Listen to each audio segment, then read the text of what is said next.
এই গরমের মধ্যে শরীর মন ঠান্ডা রাখার জন্য তৈরি করে নেব লিচু আমের পুডিং। আমি এখানে পাকা আম নিয়েছি আর নিয়েছি লিচু, ভালো মতো ধুয়ে পরিষ্কার করে নিয়েছি। আমি ছোট ছোট করে কেটে নেব, এটা আমার পরে দরকার হবে। আর কিছু আম আমি মিক্সি ব্লেন্ডারের মধ্যে ব্লেন্ড করে নেব, আর একটা চামচ দিয়ে এইভাবে বের করে নিচ্ছি। লিচু আমি খোসা ছাড়িয়ে চিকন চিকন করে কেটে নিচ্ছি। দেখাচ্ছি যে দানাটা আছে সেটা আমি ছাড়িয়ে নিচ্ছি। দেখুন এরকমভাবে কেটে নিচ্ছি।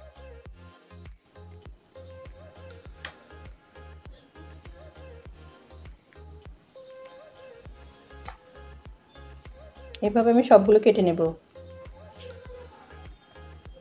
আমি একটা আম ব্লেন্ড করে 2 কাপ জল দিয়ে পাতলা করে মিশিয়ে নিয়েছি। এখন আমি আমটা যেহেতু মিষ্টি, আমি হাফ কাপ চিনি দিয়ে দিলাম। চিনিটা আপনাদের স্বাদ বুঝে দেবেন। আর দিচ্ছি 1 চামচ আগার আগার পাউডার। সম্পূর্ণ আমি ভালো মতো মিশিয়ে নিচ্ছি। গ্যাসে বসিয়ে এটা অনবরত নাড়তে হবে, না তলায় লেগে যাবে। যেহেতু আগার আগার পাউডারটা দিয়েছি, এই জেলিটা জমাট বাঁধতে সাহায্য করবে।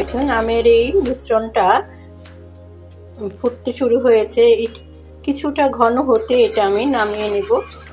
দেখুন এটা আমি কিন্তু এখন ফ্যানের বাতাসে প্রথমেই ঠান্ডা করে নেব। আমি একটা আইসক্রিমের বক্স নিয়েছি। আপনাদের কাছে কেকের বক্স বা আইসক্রিমের বক্স যেরকম বক্সই থাকুক না কেন, বা বাটি স্টিলের, আপনারা অবশ্যই ব্যবহার করতে পারেন। এই বক্সের মধ্যে ঢেলে দিয়ে আমি আরেকটু ঠান্ডা করে নেব। ঠান্ডা হয়ে গেছে। ওই যে আমি কেটে রেখেছিলাম আমগুলো, এই আমগুলো এখন আমি এর মধ্যে দিয়ে দিব।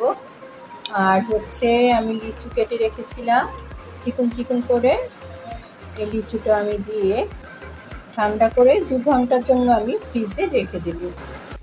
আমি কেটে দেখাচ্ছি। ভীষণ সুন্দর, খেতে ভীষণ ভালো। আপনারা এই গরমের মধ্যে একবার করে দেখুন, খেতে ভীষণ ভালো লাগবে। আমে আর লিচুতে সমন্বিত একটি পুডিং। রেসিপিটা যদি ভালো লাগে লাইক শেয়ার সাবস্ক্রাইব করার অনুরোধ রইল। পাশে থাকা বেল আইকনটা অবশ্যই প্রেস করে দিবেন। আমি যখনই নতুন কোনো ভিডিও দেব সবার আগে আপনাদের কাছে পৌঁছে যাবে। ফেসবুক পেজ থেকে দেখলে অবশ্যই পেজটা ফলো করে দিবেন।